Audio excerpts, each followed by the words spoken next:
kita untuk mendapatkan dengan ini berbagai Al-Fatihah.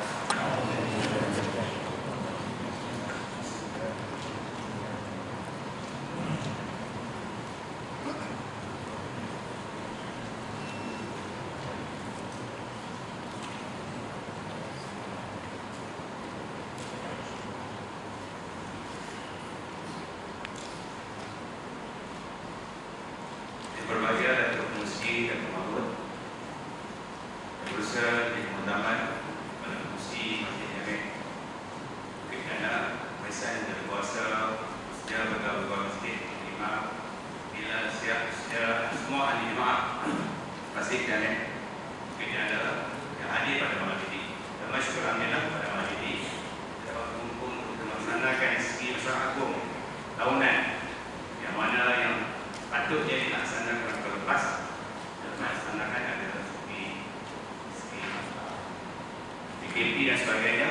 Di pada tahun ini alhamdulillah kita laksanakan secara agung bagi kali ke-6 tahun 2021. Jadi tuan sekalian, pada malam ini insyaAllah kita akan melaksanakan secara agung dengan beberapa agenda. Tuan-tuan saya rasa telah diedarkan buku masyarakat dipastikan terdapat di dokumen tersebut. Kalau yang masih terdapat asal ada lagi yang boleh dapatkan tengoklah untuk kita pastikan bahawa yang kita nak bincangkan masalah ini adalah perbaikan masjid kita dan juga semua ahli karya yang ada di masjid ini. Jadi untuk memulakan dan juga berkati masyarakat kita pada malam ini, saya ingin jemput Zainal untuk membacakan doa. Saya rasa.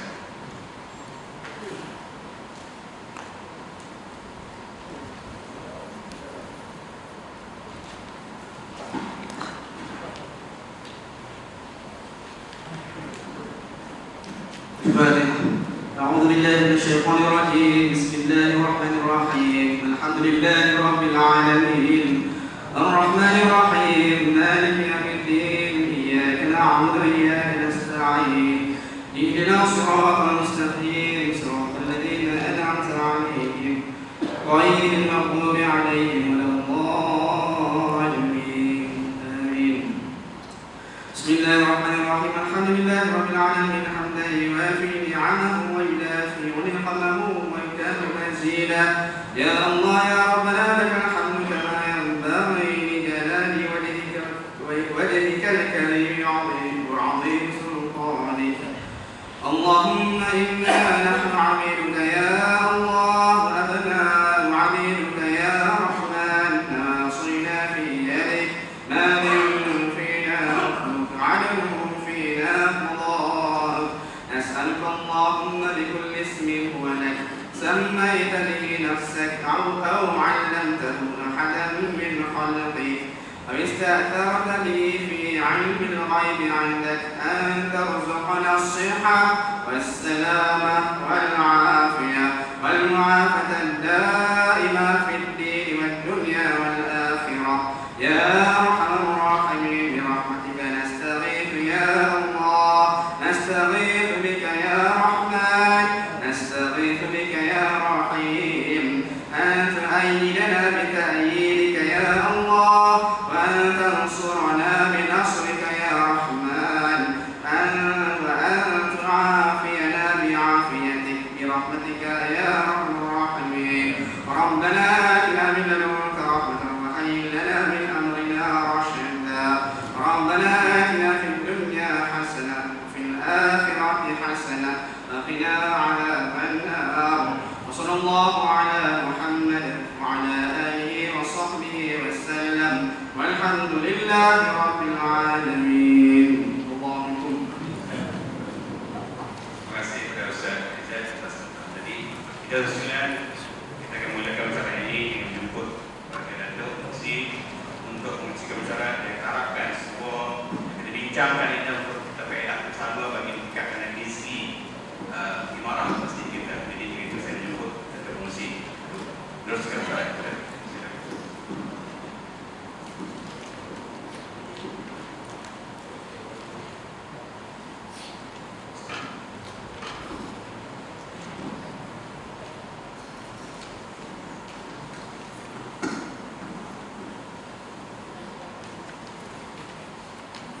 Assalamualaikum warahmatullahi wabarakatuh. Bismillahirrahmanirrahim. Alhamdulillahirabbil alamin. Wassalatu wassalamu ala asyrofil mursalin sayyidina Muhammad wa ala alihi washabihi ajmain. Yang memuliakan pengacara majelis, tuan-tuan imam, kepala pengurusi, pegawai dan kuasa dan semua para jemaah yang berbahagia sekalian. Syukur alhamdulillah kita dapat bersama-sama pada malam ini untuk melaksanakan mesyuarat agung kali yang ke-6 pada tahun 2021. Mengikut enakmen pentadbiran agama Islam di Perak tahun 2004 dan peraturan-peraturan dan kuasa karya di Perak tahun 2015 bahagian 5 yang tekan sebuah peraturan 20/1 mesyuarat agung tahunan adalah diadakan sebelum 1 April pada tiap-tiap tahun. Peraturan 20/3 nyatakan pengurusi jabatan kuasa karya hendaklah mempengurusikan mesyuarat agung tahunan.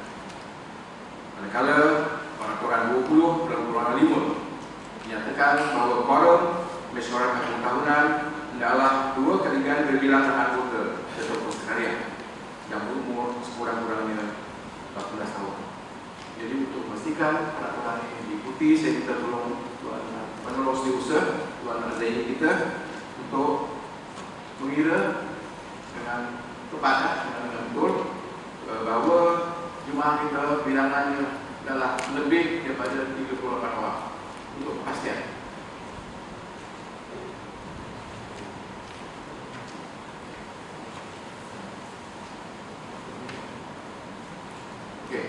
Lebih dari 8 ya? Okey.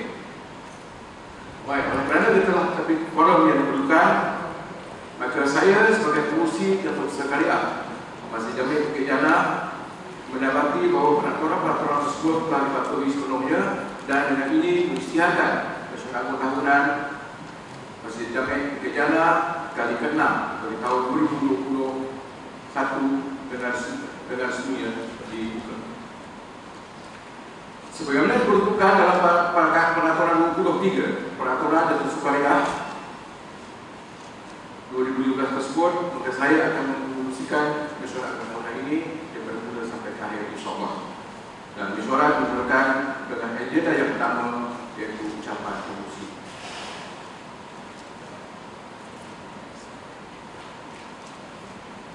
Para ahli kuliah yang berhormat sekalian, di peringkat ini izinkan saya buat keberkaran kepada tuan-tuan dan puan-puan untuk bercakap lebih lama sedikit daripada biasa, kerana saya selalu buat pengumuman tapi saya tidak pernah berucap di depan tuan-tuan dan puan-puan, terutama sekali selepas saya menjadi pengurusi jabatan kuasa karya ini. Jadi inilah peluang ataupun inilah kali pertama saya berucap di hadapan tuan-tuan.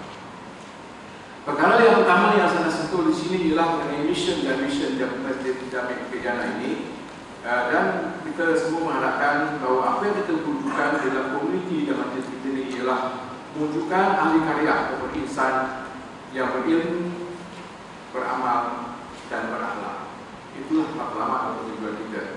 Dan masjid ini tidaklah dianggap bukan sahaja sebagai satu masjid atau sebagai satu bangunan, tetapi ialah lebih merupakan kepada sebuah institusi. Jadi apabila institusi, maknanya dia ada bangunan, dia ada infrastrukturnya, dia ada manusianya, dia ada proses, dia ada sistem untuk melaksanakannya.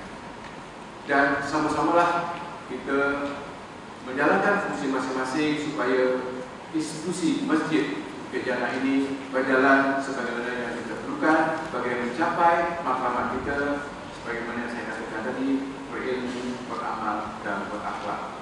Jadi semuanya bermula di sini. Jadi masjid ini juga ataupun institusi masjid ini juga adalah merupakan tumpuan masyarakat setempat. Oleh kerana kita tidak mempunyai community hall ataupun dewan-dewan community, maknanya masjid inilah yang menjadi focal point kepada aktiviti masyarakat kita. Oleh sebab itu kita banyak mengadakan program-program di masjid ini, dan sebenarnya yang menjawab kerana cara itu sahajalah kita dapat berkumpul beramai-ramai merampakkan tali silaturahim.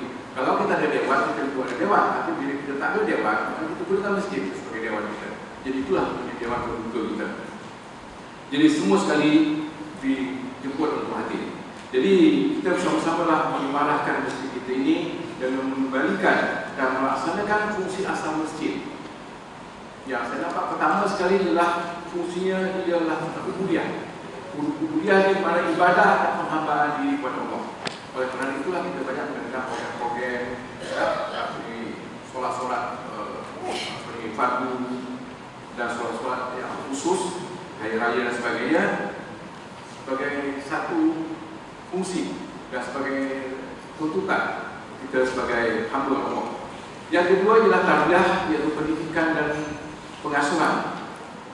Di sini kita banyak mengenalkan unsur dakwah dan pendidikan secara umum, iaitu menjadikan ahli-ahli karya kita sebagai ahli karya mempunyai ilmu, dan dengan ilmu itu kita dapat mengamalkan ilmu berkenaan, iaitu ilmu kita dapat ilmu yang kita pelajari dapat kita praktikkan dalam ibadah kita sehari-hari.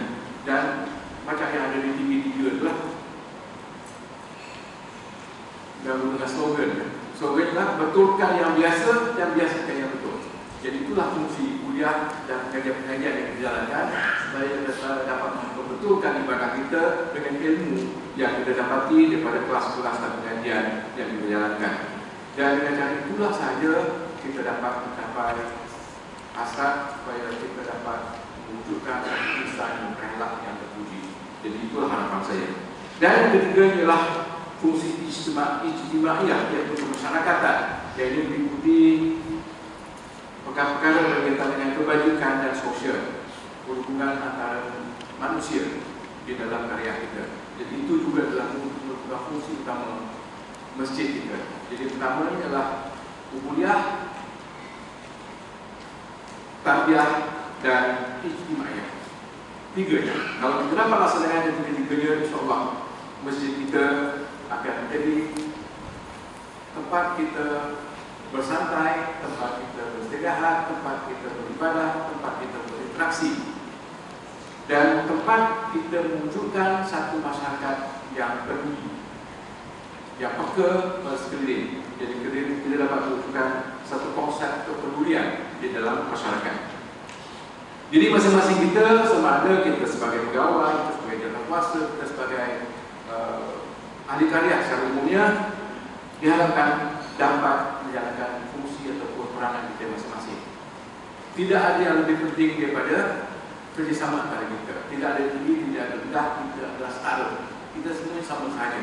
Cuma kita masing-masing di sini jalan kuasa diamanahkan untuk bertanggungjawab ini. Jadi kadang-kadang kita terpaksa membuat sesuatu walaupun mungkin tidak disenangi, tapi kerana itulah peraturan kita, terpaksa juga kita buat. Jadi di sini kita ingin juga saya ingin menyatakan bahawa tidak ada politik di dalam masjid.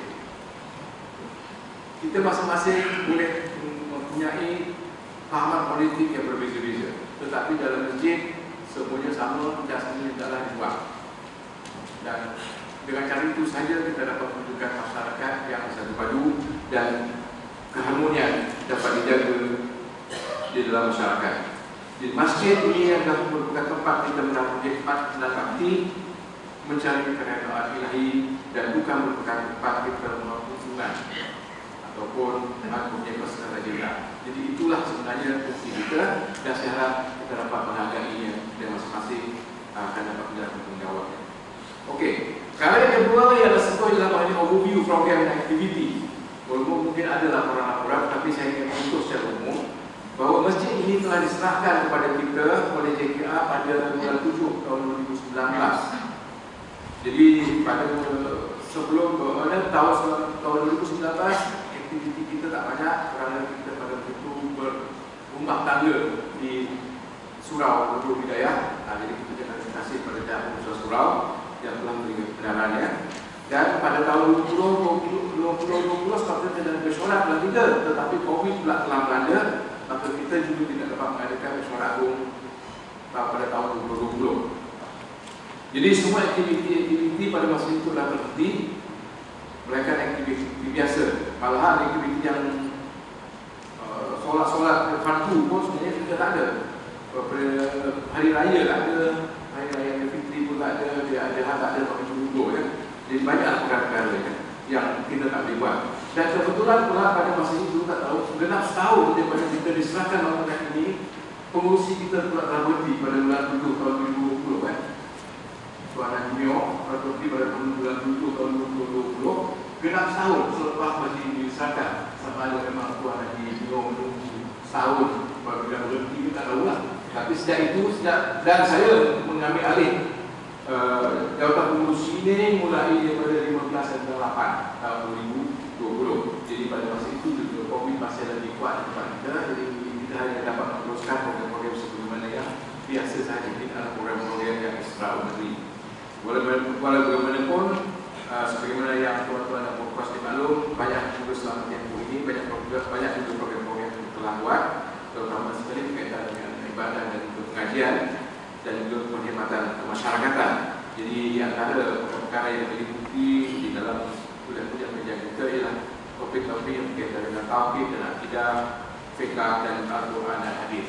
Itu yang kita laksanakan. Dan pembaharan yang telah kita buat ialah setiap malam selepas maghrib bila tiada kuliah kita baca Al-Quran satu surah pilihan, kemudian baca Al-Quran setiap pagi satu Isnin di Jumaat satu surat berserta dengan terjemahan atau tafsirnya, dan setiap hari Jumaat imam kita hendaki baca surah Al-Kahfi daripada ayat 1 sampai 10, ayat 1 dan sampai 110. Jadi selain itu kebajikan juga telah yang dijalankan pada tahun yang lepas. Mungkin secara detail mungkin tidak ada seperti dinyatakan secara detail dalam laporan ini ya. Namun demikian itulah sebagai overview-nya. Kemudian dari segi ini yang penting pada tuan-tuan perempuan, mungkin segi overview kedudukan kewangan. Dari segi kedudukan kewangan kita nampaknya memang cukup dari setahun, tetapi tambahannya tidaklah mengangsakan sangat. Kalau tuan-tuan dan puan-puan perhatikan di dalam laporan kewangan itu yang akan dibentangkan nanti, dan pasti bahawa nampaknya itu beratus-ratus ribu lah, tapi perbincangan juga beratus-ratus ribu. Kerana kalau tuan-tuan dan puan-puan perhatikan, cara nak menengok laporan kewangan ini tidaklah tidak smart sikit. Oleh kerana kita tidak boleh tengok angka yang panjang, angka yang berjela-jela tu. Yang kita nak tengok yang ada bottom line tu. Sama ada kalau kat bisnes pada untung atau rugi, itu ceritanya. Jadi sama ada kita ni pendapatan cukup atau tidak untuk menampung perbelanjaan kita. Oleh kerana dalam laporan penyata kewangan yang dinyatakan ialah dari segi penerimaan, dan penerimaan ini tidak mesti pendapatan, tidak perlu hasil. Terimaannya terima, duit kita terima, tapi itu bukan semestinya duit kita. Misalnya kita kerajaan atau kita kutip orang, kita kutip duit untuk buat korban contohnya. Jadi masing-masing bagilah korban satu bagian 60 contohnya. Kita terima, maksud dalam akaun kita itu sebagai terimaan. Tapi itu adakah itu hasil masjid? Tidak. Kerana itu balik akan kita keluarkan balik untuk membeli kambing lembu contohnya. Jadi maknanya semua terimaan tidak menjadi pendapatan pada masjid. Oleh sebab itu kita dapat tengok walaupun angkanya besar, tetapi dari segi jumlah realitinya dari segi kedudukan kewangan tidaklah begitu kuat. Yang nampak banyak itu kerana tidak ada lebihan pada tahun-tahun sebelumnya. Tetapi kalau tengok dari segi sebenar-benarnya dia tidak banyak. Oleh kerana kalau kita perhatikan, saya buat ringkasannya di sini, perbelanjaan mengurus pada tahun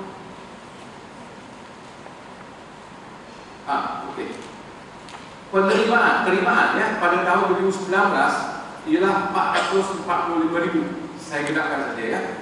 Tetapi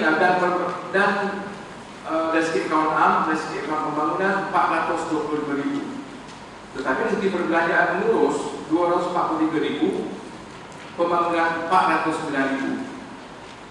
Jadi apabila kita totalkan semua sekali perbelanjaan sebagainya, maka pada tahun 2019 baki dalam akaun am kita ialah 202,000 dan baki dalam akaun pembangunan kita adalah 15,000.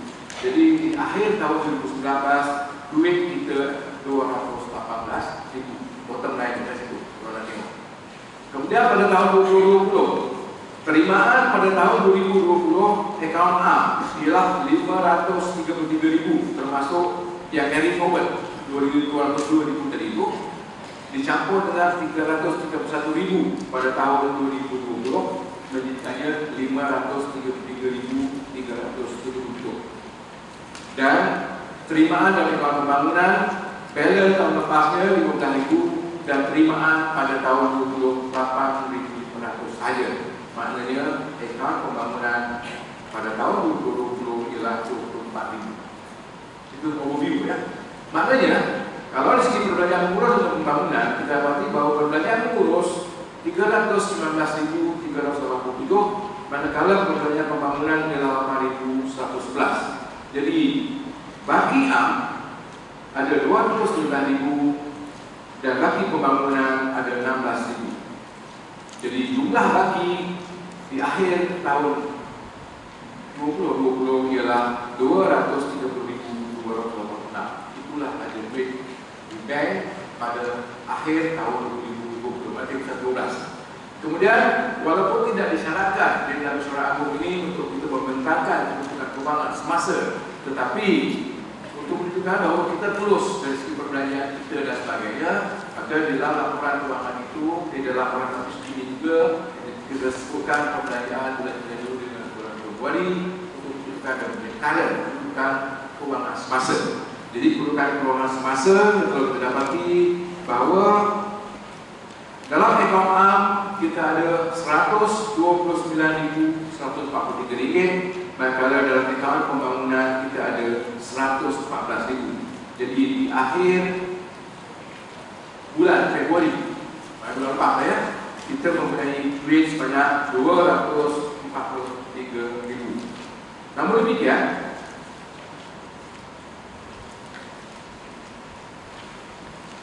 kita banyak mempunyai program-program pembangunan. Jadi kalau kita perhatikan jumlah baki yang saya sebutkan tadi di akhir tahun 2020 ialah 270.000. Tetapi dalam bulan Februari kita pindahkan duit daripada akaun AM ini kepada akaun pembangunan supaya kita dapat menjalankan proyek-proyek pembangunan yang kita rancangkan. Okey. Jadi seterusnya jangkaan kedudukan keuangan. Ini ujuran perbelanjaan tahun depan. Ini tidak ada di dalam buku. Ini ada ujuran juga. Jadi untuk maklumat tuan-tuan dan puan-puan, dari segi graf pendapatan, graf mendata antara dalam akaun kita ialah pendapatan kita yang dikatakan pendapatan ya, yang saya katakan pendapatan bukan terimaan ya. Penerimaan boleh semua sekali, tapi dari segi pendapatan adalah yang boleh dikatakan duit kita lah maknanya. Penerimaan kita setiap bulan ialah antara 15.000 hingga 20.000 setiap bulan. Jadi kalau dari segi puratanya pendapatan kita ataupun duit masjid ini adalah dalam 17.000 ringgit sebulan. Itu pendapatan kita. Tetapi dari segi perbelanjaan kita ialah unjuran kita dan mengikut tren yang ada ialah 13.400 ringgit sebulan. Bermakna setiap bulan kalau ada lebihan pun adalah sebanyak 3.600 ringgit sahaja unjuran kita. Maknanya daripada tahun ini sampai ke akhir tahun ini lebih itulah pendapatan kita. Antara 15.000 ke 20.000 ratanya ada 17.000 sebulan. Kerana setiap hari Jumaat kita buat connection dan sebagainya, kita perhatikan setiap hari Jumaat kita dapat beberapa ringgit. Jadi maknanya kalau satu bulan kita dapat 17.000 sebab itu ya. Jadi dari segi perbelanjaan kita kebanyakannya volumen dan juga perbelanjaan yang lain dan totalnya 3.400. Jadi lebihan kita 3.400. Tapi lebihan ini bukan sebagaimana lebihan, oleh kerana dia ini tidak merangkumi program-program yang kita jalankan. Kita tak ada program lagi, ada program yang kuliah-kuliah dan kita biasa saja, tidak mempunyai program-program yang luar biasa. Jadi tampaklah ada kelebihan itu. Tetapi kalau kita lancarkan proyek-proyek pembangunan tak boleh, kerana kita tak ada duit. Jadi pendapatan yang kita ada adalah cukup untuk menampung kos pengurusan dan pembiayaan aktiviti semasa. Tetapi tidak boleh digunakan untuk menampung kos atau program dan aktiviti baru dan juga program pembangunan. Tak boleh. Jadi dari segi pendapatan kita, saya nak nyatakan walaupun jumlahnya 100.000, tapi 100.000 itu adalah baki daripada tahun-tahun sebelumnya. Apabila projek ini apabila duit ini digunakan untuk membaiki menjalankan projek-projek kita, duit itu akan habis. Jadi kalau duit itu akan habis, maknanya yang kita ada duit adalah dari segi pendapatan bulanan kita bukan RM7.000. Jadi kalau RM7.000 kita belanja RM3.000, kita ada RM3.600. Kalau RM3.600 kita ada proyek-proyek kebajikan yang lain dan sebagainya, habislah duit itu. Jadi tak cukup. Jadi kalau kita menjalankan proyek seterusnya, kita memerlukan suntikan dana. Itu yang saya sampaikan kepada perempuan bahawa walaupun masjid kita ini dikatakan masjid orang kaya, tetapi kita sebenarnya tidak mempunyai kehidupan kewangan yang cukup. Jadi kita macam jadi kita cukup makan. Kita tidak buka, tetapi cukup makan. Okey, jadi selain daripada itu dan berkaitan dengan itu, saya akan terus pergi kepada overview untuk projek-projek pembangunan yang telah siap.